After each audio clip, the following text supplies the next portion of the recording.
Mensagens que edificam, ministradas pelo pastor Sidney Ferreira.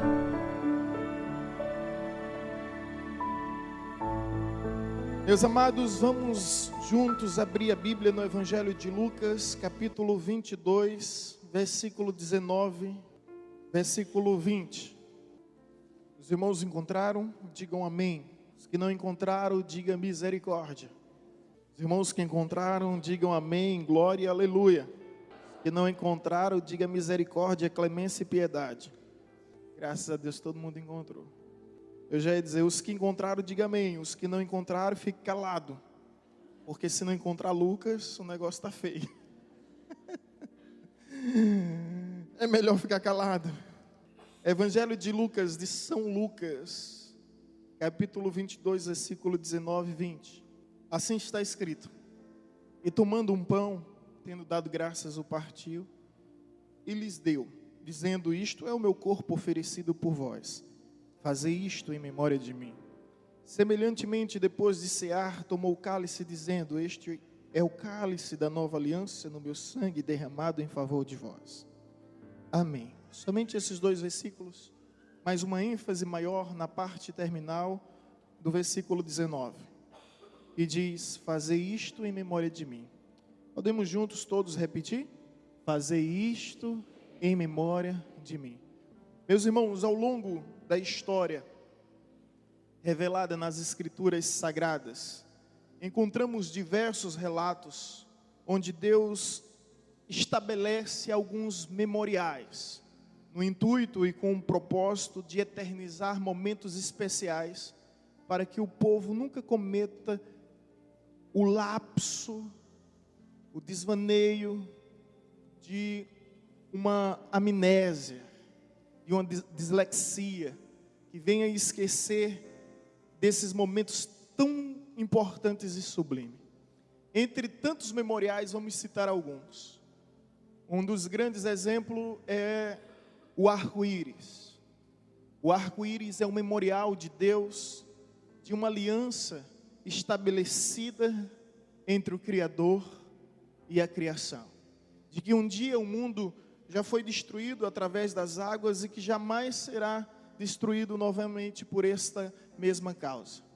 Além do arco-íris, a circuncisão também é um memorial entre uma aliança de Deus com o seu povo, o povo judeu, onde se arrancava o prepúcio do órgão masculino, do órgão genital masculino, e ali se formava uma aliança de geração para geração, como uma espécie de memorial.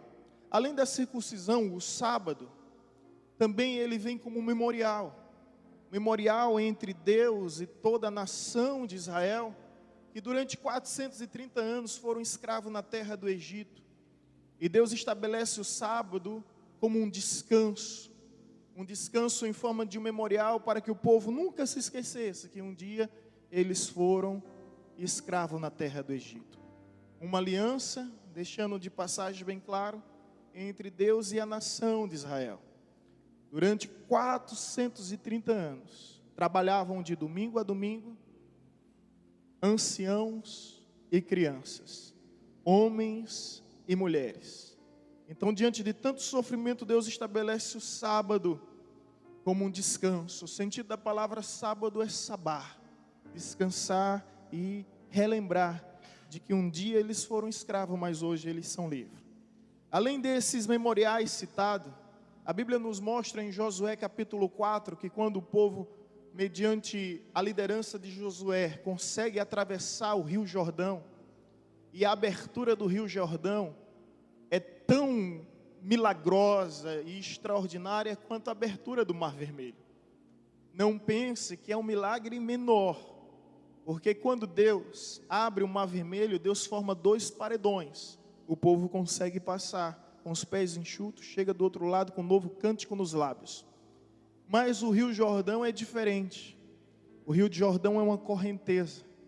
Então Deus simplesmente ele interrompe o curso do rio, o leito do rio. E a partir dali fica somente um paredão. E o rio vai passando. Então, são dois milagres extraordinários que não dá para dizer qual foi o melhor, qual foi o maior. Milagre é milagre. E sempre nos deixam perplexo, assim, surpreendido. E quando esse milagre aconteceu, Deus instruiu Josué como líder de Israel para escolher 12 homens representados de cada tribo. E esses 12 homens iam pegar uma pedra no meio do rio e iam juntar, representando as 12 tribos de Israel, formando assim uma coluna em Gilgal, a cidade onde eles estavam acampados, para que servisse de memorial entre aquela geração e as demais gerações que viriam da posteridade daquele povo, para que ninguém se esquecesse que um dia Deus interrompeu o curso do rio. Deus parou o curso do rio para que o seu povo pudesse passar. Esses são alguns dos diversos memoriais que Deus fez ou pediu para que o povo fizesse. Mas nós encontramos na Bíblia também outros tipos de memoriais. Exemplo, Jacó ergueu uma pedra, derramou tudo que ele tinha naquela pedra, que era o azeite, ao fugir da casa dos seus pais. E ele levanta aquela pedra como uma coluna, e ali ele faz daquela coluna um memorial. E ao ungir aquele memorial, ele chama de Betel, casa de Deus. Ao fazer um voto com Deus, ele ergue aquele memorial. Além de Jacó, a Bíblia nos fala sobre Samuel. Ao vencer a guerra contra os filisteus, ele levanta uma pedra. Ele vem erigindo uma coluna, e ali ele chama de Ebenezer, cujo significado, até aqui, nos ajudou ao Senhor. Outros memoriais vão surgindo. O filho de Davi, chamado Absalão, ele não tinha filho, então ele cria um memorial, para que ninguém se esquecesse dele. E até hoje, esse memorial existe e é visitado por muitos quando fazem suas viagens religiosas na Terra Santa. É chamado Pilar de Absalão. Jacó também, voltando a citar Jacó, quando Raquel morre, ele constrói um memorial, uma espécie de túmulo, para que ela nunca viesse ser esquecida. Como Jacó amava Raquel, né, gente? Ele espera 7 anos por Raquel. De repente o seu sogro, Labão, né, ele dá um golpe, né, ele promete uma filha, dá outra filha, e a partir dali ele espera mais 7 anos, 14 anos. E quando chega o dia do casamento, ele diz: foram como se fosse poucos dias. Olha que amor. E ficou trabalhando para o seu sogro durante 14 anos, para ter o direito de casar com a sua filha. Então, alguns memoriais, e o memorial que Jacó fez para Raquel, ainda hoje existe, e pode ser visitado na Terra Santa também. Então percebemos alguns memoriais, em forma de gratidão, em forma de voto, mas todos com a mesma conotação: eternizar um momento especial para que ele nunca viesse a ser esquecido. Deus também estabeleceu um memorial, um dos maiores memoriais, que é chamado a Páscoa.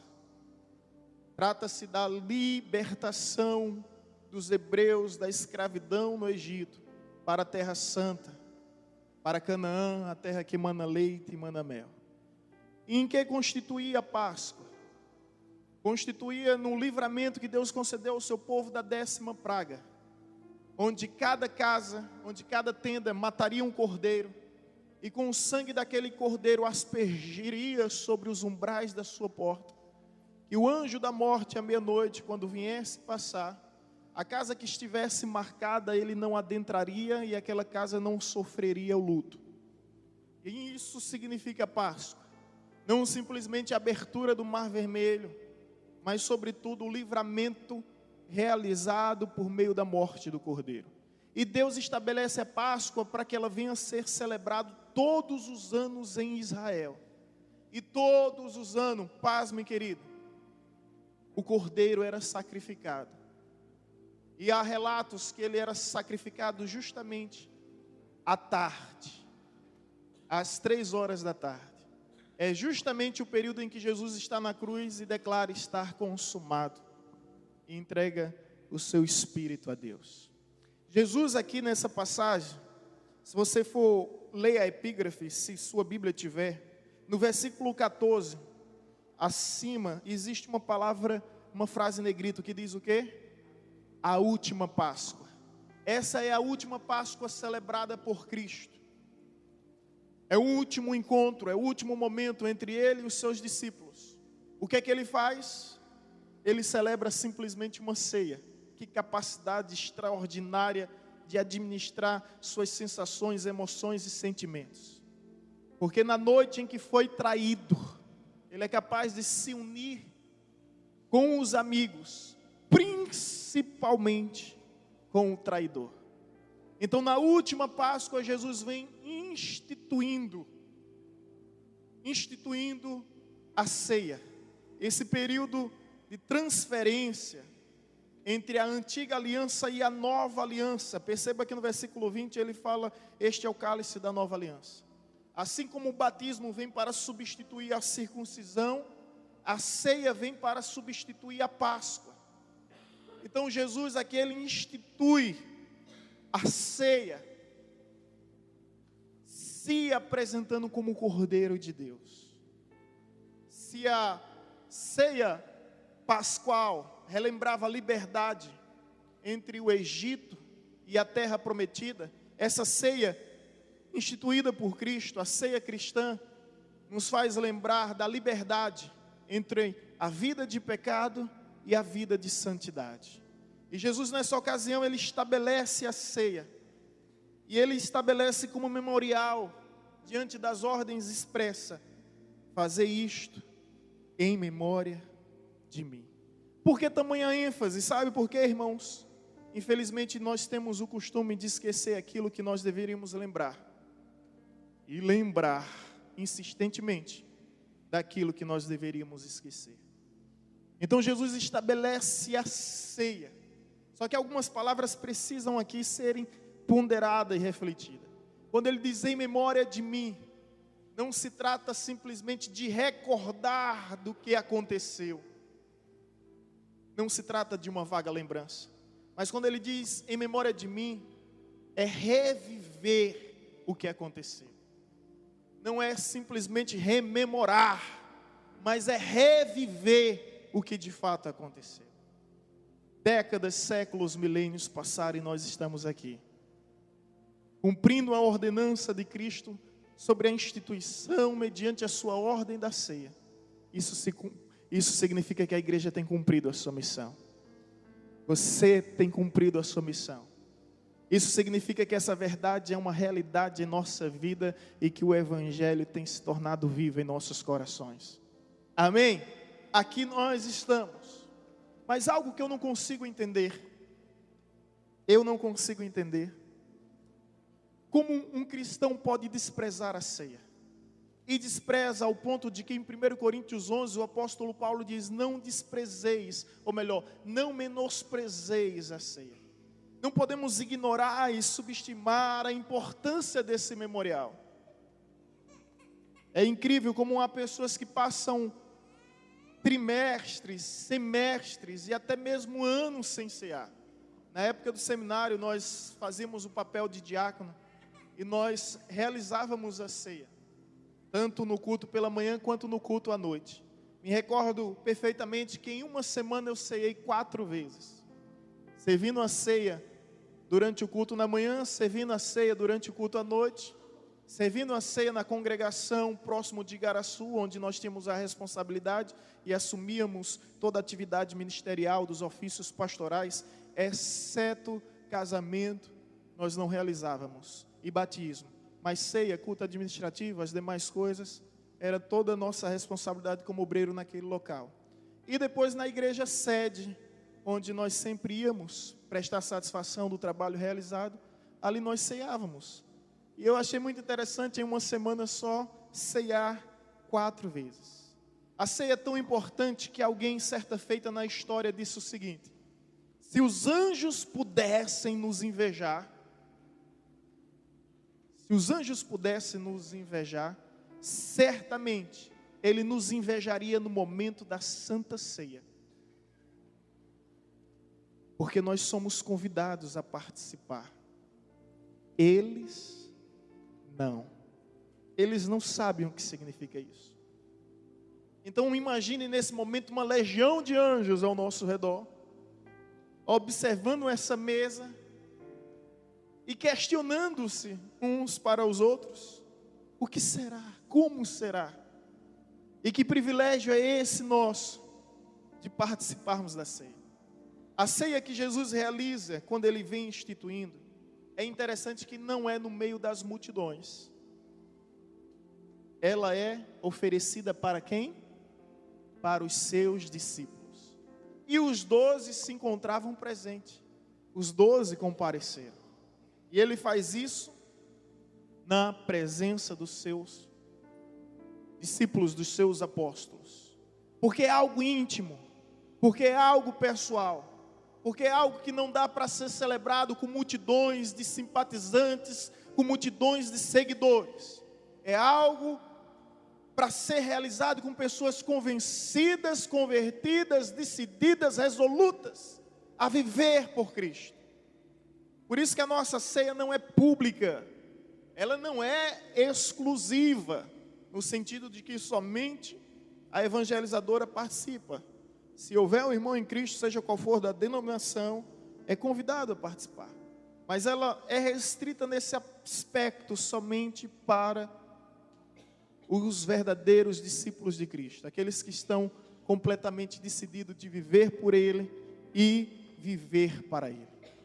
Olha, permita-me fazer algumas considerações aqui ainda dentro desse memorial que eu chamo o memorial eterno. Por que o memorial eterno? Porque foi praticado na terra e também será praticado nos céus. Também será realizado nos céus. E quando esse dia chegar, não serão as diaconisas que farão a ceia, serão os próprios anjos. Não serão os diáconos que nos servirão, mas é o próprio Senhor vindo ao nosso encontro. Imagine que tamanha honra. Você não vai ser servido por pastor, você não vai ser servido por diácono, você vai ser servido pelo Senhor. Essas bodas serão celestiais, as bodas do Cordeiro na glória eterna, na glória vindoura, onde nós estaremos sentados na mesa do Senhor nos céus, e ali participaremos da ceia. Mas permita-me fazer algumas considerações que acho pertinente, considero extremamente importante. Quando Jesus disse fazer isto, o imperativo, uma ordenança. Fazer isto significa o quê? Continuamente. Fazer isso quando vos reunirdes. Fazer isto. Mas a pergunta que não quer calar, e essa pergunta eu me fiz por diversas vezes para assim elucidar o entendimento melhor, é fazer isto o quê? Fazer isto o quê? Parece ser tão claro, mas não é, irmãos. De imediato vamos àquilo que é mais do que óbvio. Fazer isto, ceia. Não. Jesus não está se referindo simplesmente a uma ceia. E esse foi o problema da igreja em Coríntios. Compreender que Jesus estava instituindo a ceia simplesmente para a realização de uma ceia. E isso é tão incrível que o apóstolo Paulo, quando começa a escrever para ele, diz bem assim: olha, eu vos escrevo não para o bem de vocês, ou melhor, vocês estão, mas não para o bem, mas sim para o mal. Vocês vocês estão se reunindo, mas não para o bem, mas para o mal. Então o apóstolo Paulo, vamos conferir 1 Coríntios 11, por gentileza. Na realidade nós não vamos sair mais desse texto, vamos ficar nele. Vamos entender agora que a ceia não se trata de uma simples ceia. Ela é santa porque ela é do Senhor, ela é sagrada porque pertence a Deus, mas existem algumas considerações importantes a ser feitas. Versículo 17, 1 Coríntios capítulo 11.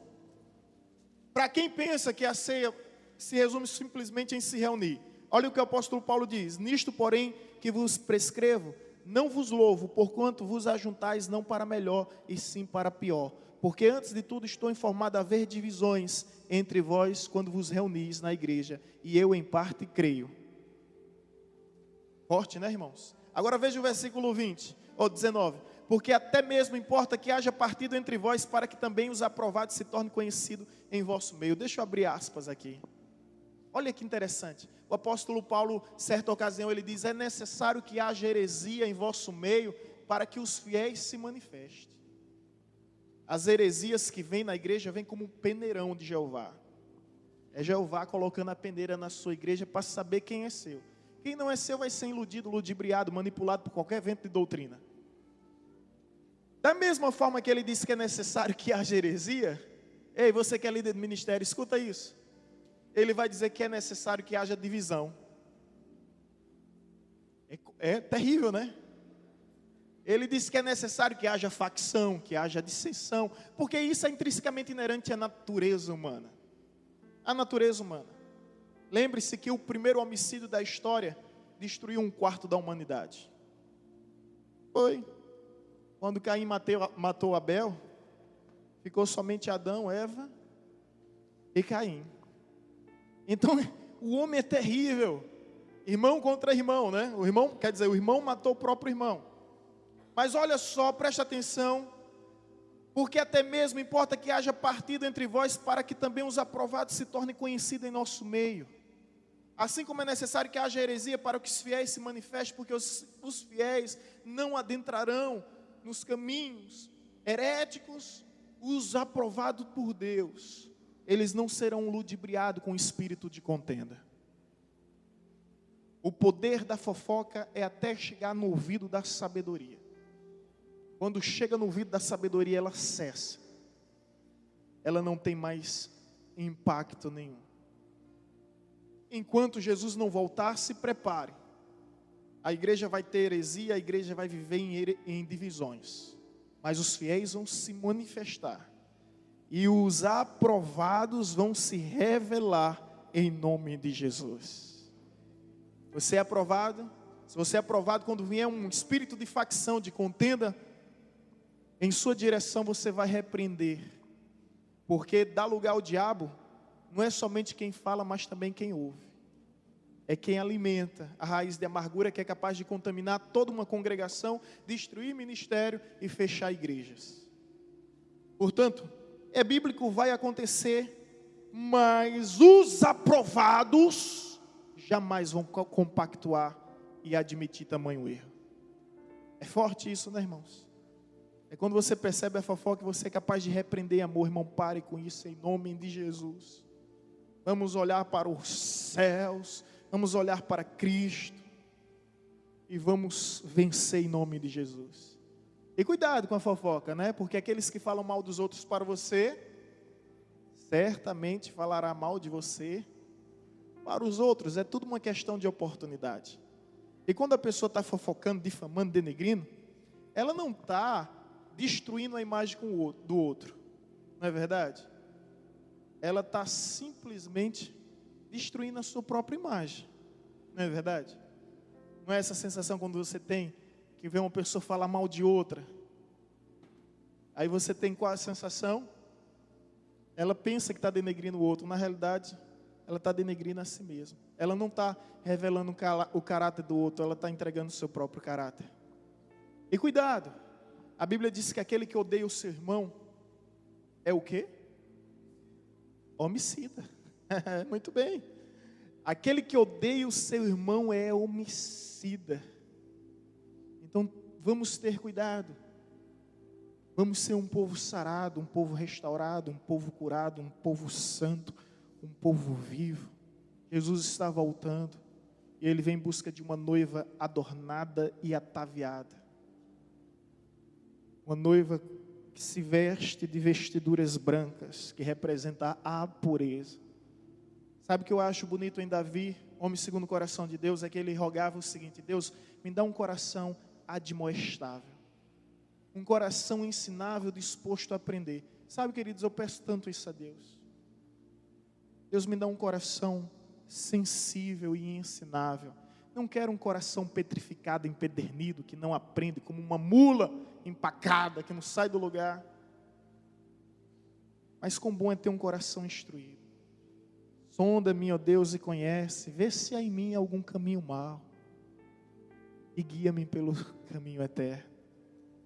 Não quero perder a tua bênção, não quero perder a alegria da salvação, não quero perder a comunhão com o teu reino. Custou muito caro para ti.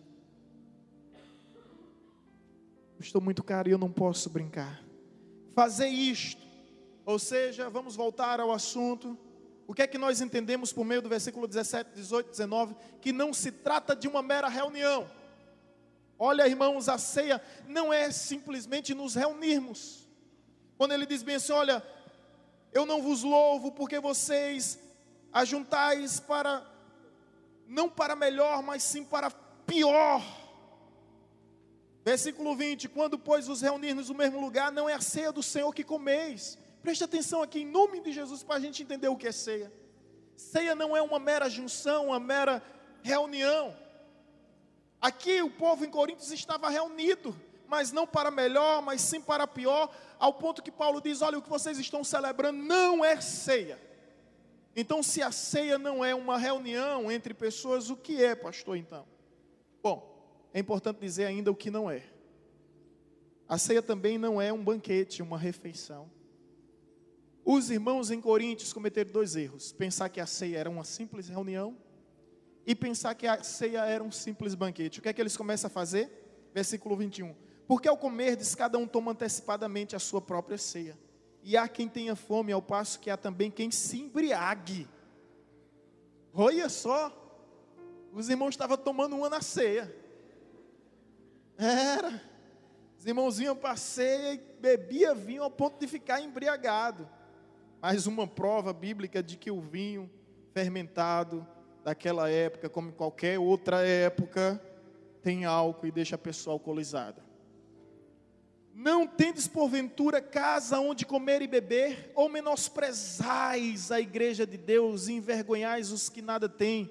Que vos direi, louvar-vos-ei, nisto certamente não vos louvo. Dois erros cometidos por essa igreja de Coríntios. Eles pensavam que a ceia era uma simples reunião, bastava comparecer, bater a carteira e pronto. Bater o cartão e pronto. Marcar a presença e pronto. E o outro é que aproveitava desse momento para se esbanjar, para cometer a glutonaria, para se embriagar, até mesmo porque cada um levava uma refeição de casa. Depois do pão, depois do vinho, tinha as guloseimas para experimentar, para desfrutar. Então, a ceia ela perde o seu sentido, torna-se aqui uma tradição ritualística, um costume cerimonialista, e ela perde a essência do seu verdadeiro sentido. Agora, eu volto a dizer, isto vos afirmo, ou melhor, fazer isto. E aí no versículo 23 o apóstolo Paulo diz, porque eu recebi do Senhor que também vos entreguei, que o Senhor Jesus na noite em que foi traído, tomou o pão e tendo dado graças o partiu e disse, este é o meu corpo que é dado por vós. Mais uma vez, fazer isto, vamos repetir todo mundo junto? Fazer isto em memória de mim. O interessante é que Paulo está reproduzindo as palavras de Cristo. Eu acho extraordinário quando ele diz, eu recebi do Senhor o que eu também vos passei. A fidelidade, o compromisso, a lealdade com a mensagem, com a palavra. Eu não estou falando por conta própria. Eu não estou criando, eu não estou inventando. Eu não estou reproduzindo nada por conta própria. Eu estou sendo fiel à mensagem. Recebi do Senhor aquilo que eu entreguei. E ele diz mais uma vez, fazer isto em memória de mim. Agora vamos entender a ordenança. Fazer isto o quê? Simplesmente se reunir? Simplesmente se reunir para comer? Agora sim. Pastor, o que é a ceia então? Sabe o que significa a ceia? Comungar. É essa palavra que a gente mal cita. Mas quando Jesus diz fazer isto, não é se reunir. Não é se reunir para comer pão ou beber vinho. Mas é comungar. E você conhece o sentido da palavra comungar, ela vem de comunhão. Quando nós temos algo em comum que promove união e nós queremos colocar no aumentativo, como é que nós fazemos? Comum com união, como é que fica? Comunhão. Então, quando nós temos algo em comum, não é simplesmente se reunir por se reunir, mas se reunir por algo em comum, que promove a nossa união. Então eu tenho algo em comum contigo, você tem algo em comum comigo, que promove nossa união. Então o sentido dessa palavra é comunhão. E se nós temos comunhão um com o outro, vamos o quê? Comungar. É por isso que não tem cabimento da ceia ser realizada sozinho. Tem cabimento. Existem alguns pastores que incentivam, televangelista, que incentiva os seus membros da sua igreja a tomarem ceia dentro da sua própria casa. E eles lá diante da televisão pegam o pão, pegam o vinho. Isso não existe. Porque o sentido, fazer isto, a ordem, é comungar. Sabe o que significa aqui? Eu preciso de você, irmão. Olha para a pessoa que está ao seu lado, diga isso a ela. Eu preciso de você. Você precisa de mim. E nós precisamos de Cristo. Até o fim. Sem cessar. Sem parar, sem vacilar. Sem temer. Sem chorar. Oh, rapaz, daqui a pouco eu vou acabar cantando aqui. Eu preciso de você, você precisa de mim, nós precisamos um dos outros, e o que nós temos em comum não pode ser menor do que nós temos de diferenças, divergências. Você consegue entender isso? Por isso que a Bíblia diz, olha, se você está em pecado com o seu irmão, se você está em intriga com o seu irmão, se você está com raiva do seu irmão, não traga oferta no altar e não participe da ceia sem antes pedir perdão ao seu irmão. Porque fazer isto é comungar. Nós estamos aqui para quê? Para comungarmos de uma só fé, de um só batismo, de uma só esperança, de um só Senhor, que é por todos, que age em todos e está em todos. Esse é o sentido da palavra comungar. Então, quando Jesus diz fazer isto, Ele não está estabelecendo uma cerimônia ritualística, não. Mas a importância de comungarmos, haja o que houver, comungarmos por meio de um só sangue. Diferenças sempre vão haver, divergências sempre vão existir entre nós. Mas maior é aquele que nos une do que aquilo que nos separa. Essa é a oração sacerdotal de Cristo, que eles sejam um, assim como eu sou um contigo, para que o mundo creia que tu me enviaste. É o maior testemunho que nós temos a dar para o mundo. O mundo um dia vai desejar entrar na igreja, quando ver que a igreja de fato é a extensão do céu. Mas se o mundo não vê isso, ele jamais vai querer entrar na igreja. E o testemunho que nós podemos dar é isso. É perseverarmos em união, é perseverarmos em unidade, é perseverarmos comungando. Então fazer isto, entendemos, não é reunião, não é um banquete, é comungar. É estarmos juntos mesmo. E agora, em memória de mim. Agora o bicho pega. Em memória de mim. Não em memória de uma instituição, de uma denominação, de uma igreja. Por isso que essa ceia não é da Igreja Batista, não é do pastor Sidney. Essa ceia é do Senhor. Não é em memória de um personagem, de uma personalidade. É em memória de Cristo. E a ceia, ao longo da história, ela teve diversas compreensões equivocadas. A igreja romana acredita na transubstanciação, que a partir da oração, o vinho se transforma no sangue, o pão se transforma no corpo. Mas é lógico e é evidente que não precisa de ser um grande exegeta para fazer uma interpretação correta. Jesus estabelece a ceia vivo. Não faz sentido se tratar de algo literal, porque aqui, evidentemente, trata-se de uma figura, de uma linguagem de figura, de uma figura de linguagem simbólica. Caso contrário, quando os discípulos estivessem mordendo um pão, Jesus ia dizer, ai meu braço, ai minha perna, devagar. Não faz sentido a compreensão literal. Lutero, querendo corrigir esse erro existente, ele cria um outro erro chamado consubstanciação. Não é transubstanciação, não se transforma mais, mas contém. Por isso aí o nome consubstanciação. Vem Calvino também tentando corrigir o erro de Lutero e da igreja romana, e cria a presença real de Cristo, uma forma mística da ceia. Vem Zwingli e volta às escrituras. Não, gente, é um memorial. Não deve ser tratado como um simples memorial, mas é um memorial eterno. Então o que representa o pão representa o corpo, o vinho representa o sangue, mas nós fazemos isso por meio de um memorial. Memorial onde o próprio Cristo é quem declara, que expressa: fazer isto em memória de mim. Mas eis aqui a grande questão: em memória dele é que nós nos reunimos, em memória dele é que nós comungamos, em memória dele é que nós estamos aqui não para recordar, mas sim para reviver. E o que esse memorial eterno que é a ceia nos faz reviver. Ele nos faz reviver, ele nos remete ao tempo e nas suas dimensões.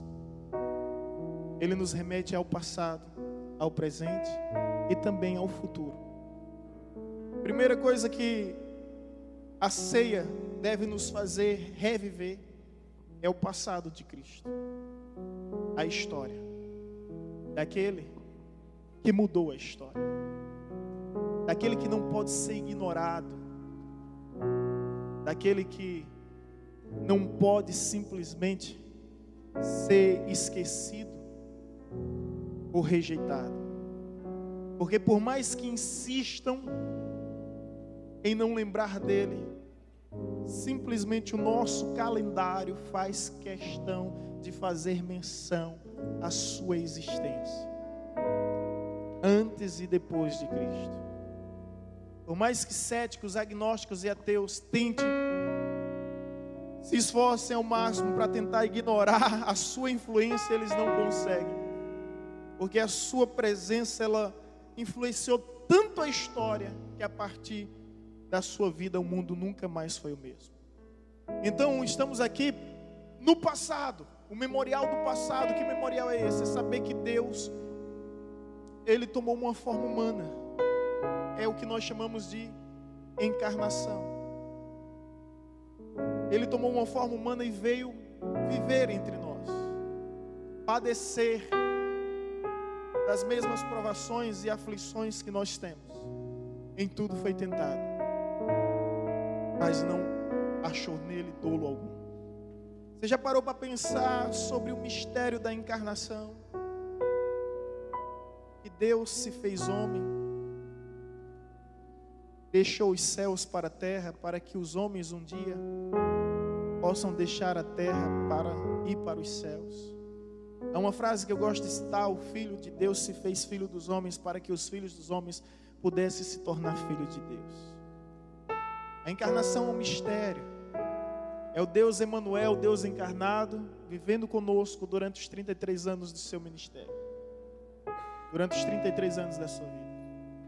E o que nós não podemos esquecer é que ele nasceu, que ele viveu, que ele morreu, que ele ressurgiu. Isso é tudo passado. Nós não podemos esquecer. E porque ele veio ao mundo, qual é o propósito? Qual é o plano perfeito? Qual é o plano perfeito de Deus deixar o seu reino e vir habitar entre nós?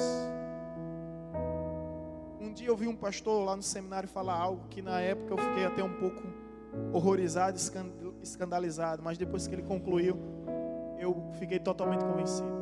Ele disse: você consegue imaginar o que é Deus deixando o seu trono, se transformando em forma humana e vivendo com a gente para tentar nos resgatar do pecado?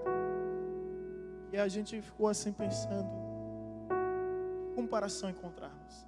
Ele disse: imagine você na sua casa e você vê lá na sua casa uma vala, uma valeta, e tá várias baratas caminhando para o final daquela valeta e vão morrer. Então você decide deixar sua esposa e seus filhos por um momento e vai se transformar naquela barata para avisar as baratas que elas não devem ir por aquele caminho, porque se elas forem, elas vão morrer. Quando ele começou a contar isso, eu calado estava, calado pensava, dizia, meu Deus, mas que exemplo absurdo, até mesmo porque nós somos coroa da criação. E ele contou a história, depois ele conclui dizendo, você está escandalizado comigo? E se eu lhe disser que Deus nos chama de vermezinho de Jacó? Pior do que uma barata. Vermezinho. Não é querendo aqui menosprezar a raça humana, mas é querer comparar ela com Deus. Para que você pelo menos venha ter uma noção. A pergunta é, você faria isso? Evidentemente que não. Mas o imortal se tornou mortal. O invisível se tornou visível. O eterno se tornou temporal. Deus se transformou homem. Nasceu na extrema humildade, simplicidade. Viveu em meio a inúmeras dificuldades. Morreu da forma mais desprezível que existia. Ressurgiu ao terceiro dia. Então a nossa comunhão é em memória dele. É para que o que ele fez não seja em vão. É para que o seu nascimento, a sua vida, a sua morte, a sua ressurreição não seja em vão para mim nem para você. Há uma canção que diz, eu sei que foi pago um alto preço para que eu contigo fosse um irmão. Eu sei que em algum momento dessa canção vai dizer, e eu também pagarei o preço de ser um só no Senhor. Jesus pagou o preço. Agora eu pergunto, quantos de vocês estão dispostos a pagar esse preço para ver de fato uma comunhão onde venhamos nos comungar como irmãos, em memória dele, em memória da sua vida, em memória da sua morte, para que não seja em vão. Quando nós deixamos de comungar, simplesmente a vida de Cristo torna-se em vão para nós. Então quando ele diz em memória de mim, devemos nos lembrar, ou melhor, reviver, que ele morreu a nossa morte para que pudéssemos viver a sua vida. Vida de Deus. Sabe o que é que o apóstolo Paulo diz? O amor de Cristo me constrange. Julgando nós isto, um morreu por todos, logo todos morreram. Ele morreu por todos, para que os que vivem não vivam mais para si mesmos, mas vivam para aquele que por ele morreu e ressurgiu e está à destra de Deus. É por ele e para ele que nós vivemos. Amém? É a glória dele que nós buscamos. É a honra dele que nós buscamos. Portanto, a ceia nos remete ao passado, mas também ao presente. Que presente é esse? O presente que nós não estamos sozinhos. Nós não estamos sozinhos. A promessa de Cristo se perpetua por cada segundo da nossa mera existência mortal nesse mundo. Eis que estou convosco até a consumação dos séculos. Dizem que quando Sócrates estava prestes a tomar a cicuta, o veneno mortal, onde ele foi obrigado pelos gregos a tomar, poderia renunciar essa morte se renunciasse às suas convicções. Mas um discípulo interrompe e diz: você nos deixará só, em prantos, em desespero? Você nos deixará só? Ele simplesmente toma aquele veneno e morre. Jesus não permite que ninguém se antecipe com essa pergunta. Ele diz logo: eu não vos deixarei órfãos, eu voltarei para vós. Não se turbe o vosso coração, credes em Deus, credes também em mim. Creia em mim. Nos remete ao presente pelo fato de que nós não estamos sozinhos. Eis que estou convosco até a consumação dos séculos. Ele está contigo agora, nessa hora. Ele está aí. Pastor Thomas William Fodor, o nosso reitor no período do seminário, ele é um gringo de Canadá, E ele costumava dizer: Ele está aí contigo. Não, Ele não está ao teu lado. Ele habita dentro de você através do Espírito Santo. Não me esqueça disso. Ele não está tão longe ao nosso lado. Ele habita dentro de nós. Ele faz morada em nossa vida. E nós não podemos esquecer que somos tabernáculo do Deus vivo. Somos morada celestial. Somos templo.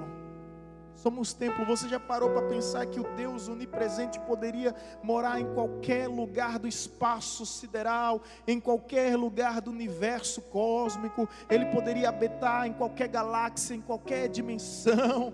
Ele poderia estar na nebulosa de Andrômeda, nos anéis de Saturno. Ele poderia habitar em qualquer lugar desse planeta. Tantos lugares lindos existem nesse mundo nosso.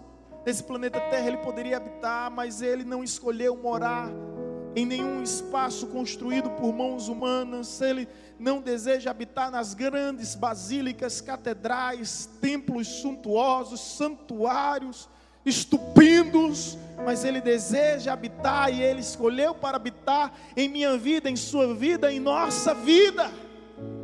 Veja que privilégio. O nosso corpo é templo, é morada do Altíssimo. Agora o Espírito Santo habita em mim, habita em você. Agora o Espírito Santo. É incrível que o espírito do maligno, ele habita em porco, ele habita em animal, ele habita em bode, ele habita em cavalo, ele habita em galo, ele habita em qualquer bicho. Mas o Espírito Santo não.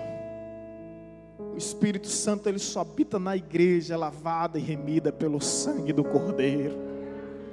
Ele habita em mim, Ele habita em você, porque nós somos igreja viva. E como disse Estevão, Deus não habita em templos construídos por mãos humanas, mas Deus habita em nós. Então a ceia nos faz lembrar também do presente. Que presente é esse que nós não podemos esquecer, mas não devemos simplesmente rememorar, devemos sim reviver. Deus habita em mim. Apesar das suas falhas, apesar dos seus erros, apesar das suas limitações. É tanto que a Bíblia diz: não entristeçais o Espírito. Porque você percebe quando se você é nascido de novo, se você é convertido, você percebe. Você não precisa de um manual de instrução. Você não precisa de estatuto e regimento. Você não precisa de uma cartilha de conduta. Nada disso. Porque está escrito: olha, eu tirarei a lei escrita da pedra, encravarei ela no vosso coração. E aí, meu irmão, quem é de Deus é guiado por Deus e logo sabe quando está errado. Pode insistir em viver no erro, em cometer o erro, mas a Bíblia diz que o Espírito Santo se entristece. Não entristeçais o Espírito. Olha que coisa tão forte, né? Já percebeu? Não precisa falar.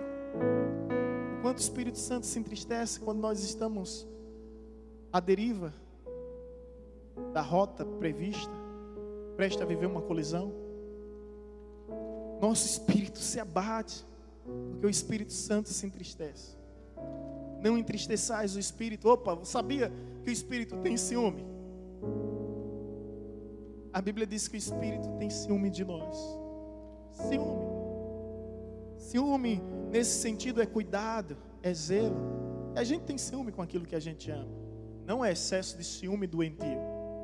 Quando a Bíblia diz lá em 1 Coríntios 13 que o amor não arde em ciúmes, a Bíblia não diz que o amor não tem ciúmes.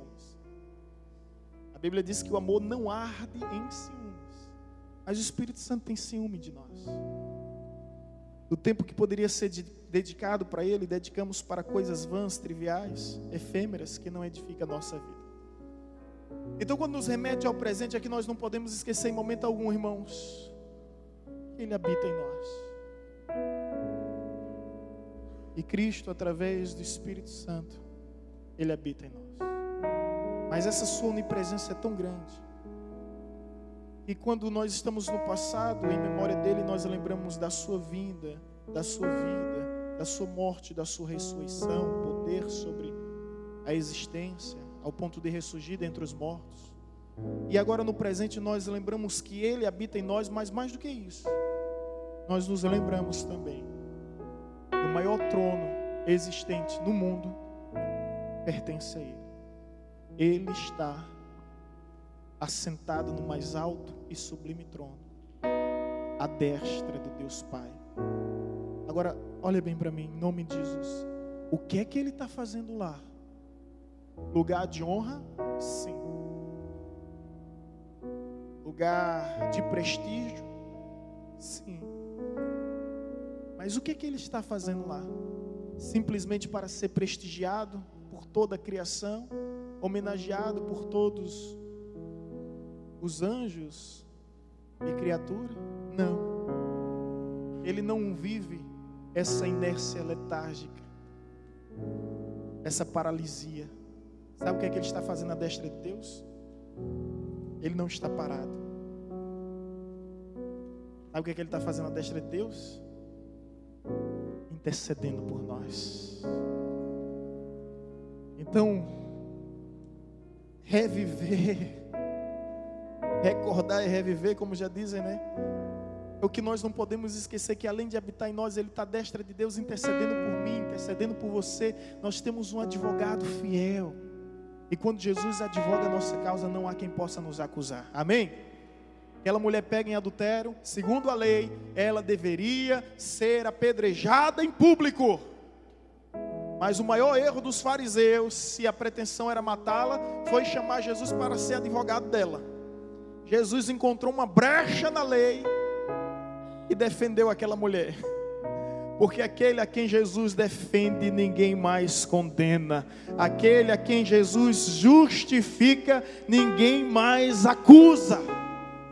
Nós temos o fiel advogado à destra de Deus, intercedendo por nós. Intercedendo por nós. Por isso que está escrito: quem intentará acusação contra os eleitos de Deus? É Deus quem justifica. Quem os condenará? Foi Cristo Jesus que morreu, ou antes quem ressuscitou, o qual está à direita de Deus, à destra de Deus, e também intercede por nós. Intercedendo por nós, clamando por nós. Ele não está parado, Ele está clamando por nós. Nos remete ao passado, nos remete ao presente e agora nos remete ao futuro. Esse memorial eterno, a ceia memorial eterno. E que futuro é esse? Que futuro é esse? É que assim como todas as profecias acerca da sua vinda se cumpriram, todas as profecias acerca da sua volta estão se cumprindo. Jesus está voltando, essa é uma grande realidade. Os sinais estão sendo vistos por toda a terra, pelos 4 cantos desse mundo. Não há quem duvide da volta de Jesus. Não há. Até os mais céticos e agnósticos, eles estão cientes de que alguma coisa vai acontecer, embora não consigam discernir nem explicar o que. Mas todos estão convencidos. Está escrito que a terra geme, a terra não suporta mais a atuação do pecado nesse mundo. A ceia, o memorial, nos faz lembrar disso. Que não adianta fincar estacas nesse mundo, nem fortalecer raízes nessa terra. Nós não pertencemos a esse lugar. A nossa pátria, ela é celestial. Às vezes nós esquecemos disso, que a nossa cidadania, ela é celestial. E nós estamos aqui apenas como um passageiro, desfrutando dessa passagem. Mas logo aquele que vem virá e não tardará. Eu quero ser aqui um pouco dicotômico, ainda que corro o risco de ser criticado. Mais uma vez ouvi um escritor Altmani dizendo o seguinte: nós não somos seres carnais desfrutando de experiências espirituais. Nós somos antes seres espirituais desfrutando de experiências carnais, terrenas, humanas e mundanas. Essa é a grande realidade. Nós sabemos de onde viemos e bem sabemos para quem voltaremos. O corpo volte à terra da onde veio, que o espírito retorne para Deus que lhe deu. Isso que está escrito. Breve Jesus voltará, essa é uma grande realidade. E Ele voltará não como Salvador, mas como juiz. E a questão é que aqueles que não o aceitaram como Salvador vão ter que encará-lo como juiz e Senhor. Ele não vem mais para salvar, Ele vem para julgar e assim separar o trigo do joio, as ovelhas dos bodes. E quando Ele separar as ovelhas que estarão à sua direita para o céu, os bodes à sua esquerda para o inferno, a única coisa que eu tenho certeza é que o inferno estará cheio de pessoas que pensam que mereciam o céu. E o céu estará cheio de pessoas que tinham certeza que merecia o inferno. O céu não é mérito, não é algo para ser conquistado mediante os nossos esforços e as nossas obras. O céu é uma garantia para aquele que está em Cristo, para aquele que venceu a sua natureza pecaminosa por meio da fé e decidiu viver com Deus e para Deus. E por que a ceia nos faz lembrar do futuro, passado, presente e futuro? Porque lá em 1 Coríntios, e aqui eu concluo, capítulo 11, texto que a gente já leu, o apóstolo Paulo vai dizer o seguinte: porque todas as vezes, versículo 26, que comerdes este pão e beberdes o cálice, anunciai a morte do Senhor, até que Ele venha. Nos faz lembrar do passado, do presente e do futuro. Anunciai a morte. A ceia é sobretudo uma proclamação. Anunciai a morte do Senhor até que Ele venha. Agora olha bem para mim em nome de Jesus. Até que Ele venha. Até que Ele venha. Até que Ele venha. Devemos viver unidos em irmãos, na irmandade fraternal, por causa do sangue de Cristo Jesus. Até que Ele venha, devemos perseverar para permanecermos fiéis até a morte, firmes no Senhor. Até que Ele venha, até que Ele venha, o pão partiremos sim, o vinho beberemos sim, até que Ele venha. O pão da comunhão, o vinho da celebração, até que Ele venha. Porque quando Ele vier, não vamos precisar mais anunciar nada. Anunciar a sua morte até que Ele venha. Quando Ele vier, não vamos precisar anunciar mais nada. Quando Ele vier, sabe uma das coisas maravilhosas que eu aguardo muito por esse dia? É que a Bíblia diz: haverá um só pastor e um só rebanho. A Bíblia diz que ninguém precisará ensinar a ninguém. Todos conhecerão plenamente tudo, terão plena ciência de tudo, até que Ele venha. Portanto, vamos almejar esse dia mais do que tudo em nossa vida. Como dizia Martinho Lutero: viverei o Evangelho como se Cristo tivesse morrido ontem, viverei o Evangelho como se Cristo tivesse ressuscitado hoje, e viverei o Evangelho como se Cristo estivesse voltando amanhã. Isso é ceia, o memorial eterno que não podemos esquecer. Por essa razão, consagramos o pão, que representa o corpo, consagramos o vinho, que representa o sangue, consagramos toda a igreja que representa a noiva adornada e ataviada que há de se encontrar com o noivo nos ares para a grande boda, a boda eterna, a boda celestial, em nome de Jesus.